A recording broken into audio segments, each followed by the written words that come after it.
Hey guys, if you mind Colend on the Satoshi app, you have from now till July 20th, 2024 to link your EVM wallet address for the airdrop, and I'll be showing you how to do that.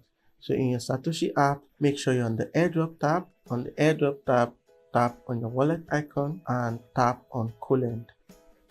Tap this button, paste your EVM wallet address here and your asset password here, and tap this button. If you don't know how to get your EVM wallet address, check out the video at the top of your screen or check the link in the description to discover how to get your EVM address. Once you've supplied your wallet address and your asset password, tap on this button and tap confirm. A verification code will be sent to your email address, so check your inbox for the code.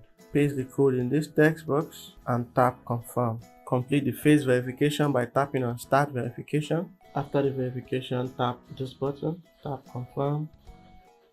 So that's it about linking your EVM wallet address for the Colend airdrop. If this video has helped you, like, comment, share and subscribe to my YouTube channel. If you have any issues, ask for help in my Telegram group. The link to the group is in the description. Join my Telegram channel for more Colend updates, crypto airdrops, tips, tutorials, alphas, and earning opportunities. This is the season of Telegram airdrops, so check out the link in the description on the bonus section and sign up on some of the hottest Telegram airdrops. So stay safe, and I'll see you in the next video.